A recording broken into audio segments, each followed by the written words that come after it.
रामायण की लगभग सभी कथाओं से हम परिचित ही हैं, लेकिन इस महाकाव्य में रहस्य बनकर छुपी हैं कुछ ऐसी छोटी छोटी कथाएं जिनसे हम लोग परिचित नहीं हैं। तो आइए जानते हैं वे कौन सी 10 बातें हैं। 1. रामायण राम के जन्म से कई साल पहले लिखी जा चुकी थी। रामायण महाकाव्य की रचना महर्षि वाल्मीकि ने की है। इस महाकाव्य में 24,000 श्लोक, 500 उपखंड तथा उत्तर सहित 7 कांड हैं। 2. वाल्मीकि रामायण के अनुसार भगवान श्री राम का जन्म चैत्र मास के शुक्ल पक्ष की 9वीं तिथि को पुनर्वसु नक्षत्र में कर्क लग्न में हुआ था। उस समय सूर्य, मंगल, शनि, गुरु और शुक्र ग्रह अपने अपने उच्च स्थान में विद्यमान थे तथा लग्न में चंद्रमा के साथ गुरु विराजमान थे। यह सबसे उत्कृष्ट ग्रह दशा होती है। इस घड़ी में जन्म बालक अलौकिक होता है। 3. जब श्री राम वनवास गए उस समय उनकी आयु लगभग 27 वर्ष थी। राजा दशरथ श्री राम को वनवास नहीं भेजना चाहते थे, लेकिन वे वचनबद्ध थे। जब श्री राम को रोकने का कोई उपाय नहीं सूझा तो उन्होंने श्री राम से ये भी कह दिया कि तुम मुझे बंदी बनाकर स्वयं राजा बन जाओ। 4. रामायण के अनुसार समुद्र पर पुल बनाने में 5 दिन का समय लगा। पहले दिन वानरों ने 14 योजन, दूसरे दिन 20 योजन, तीसरे दिन 21 योजन, चौथे दिन 22 योजन और 5वें दिन 23 योजन पुल बनाया था। इस प्रकार कुल 100 योजन लंबाई का पुल समुद्र पर बनाया गया। यह पुल 10 योजन चौड़ा था। 1 योजन लगभग 13 से 16 किलोमीटर होता है। 5. सभी जानते हैं कि लक्ष्मण द्वारा शूर्पणखा की नाक काटे जाने से क्रोधित होकर ही रावण ने सीता का हरण किया था, लेकिन स्वयं शूर्पणखा ने भी रावण का सर्वनाश होने का श्राप दिया था, क्योंकि रावण की बहन शूर्पणखा के पति विद्युतजिह्व का वध रावण ने कर दिया था। तब शूर्पणखा ने मन ही मन रावण को श्राप दिया कि मेरे ही कारण तेरा सर्वनाश होगा। 6.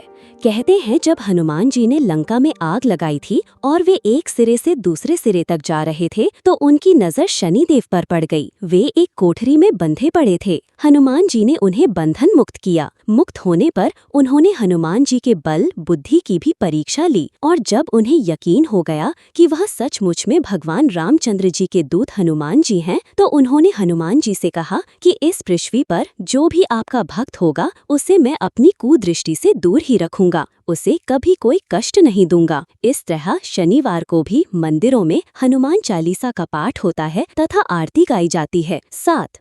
जब खरदूषण मारे गए तो एक दिन भगवान रामचंद्र जी ने सीता जी से कहा, प्रिय, अब मैं अपनी लीला शुरू करने जा रहा हूँ। खरदूषण मारे गए। शूर्पणखा जब यह समाचार लेकर लंका जाएगी तो रावण आमने सामने की लड़ाई तो नहीं करेगा, बल्कि कोई न कोई चाल खेलेगा और मुझे अब दुष्टों को मारने के लिए लीला करनी है। जब तक मैं पूरे राक्षसों को इस धरती से नहीं मिटा देता तब तक तुम अग्नि की सुरक्षा में रहो। भगवान रामचंद्र जी ने उसी समय अग्नि प्रज्वलित की और सीता जी भगवान जी की आज्ञा लेकर अग्नि में प्रवेश कर गईं। सीता माता जी के स्थान पर ब्रह्मा जी ने सीता जी के प्रतिबिंब को ही सीता जी बनाकर उनके स्थान पर बिठा दिया। पहले राम सीता जी अग्नि की सुरक्षा में थीं। 9. आधुनिक काल वाले वानर नहीं थे हनुमान जी। कहा जाता है कि कपि नामक एक वानर जाति थी। हनुमान जी उसी जाति के ब्राह्मण थे। शोधकर्ताओं के अनुसार भारतवर्ष में आज से 9 से 10 लाख वर्ष पूर्व बंदरों की एक ऐसी विलक्षण जाति विद्यमान थी जो आज से लगभग 15,000 वर्ष पूर्व विलुप्त होने लगी थी और रामायण काल के बाद लगभग विलुप्त ही हो गई। इस वानर जाति का नाम कपि था। मानवनुमा यह प्रजाति मुख और पूंछ से बंदर जैसी नजर आती थी। भारत से दुर्भाग्यवश कपि प्रजाति समाप्त हो गई, लेकिन कहा जाता है कि इंडोनेशिया देश के बाली नामक द्वीप में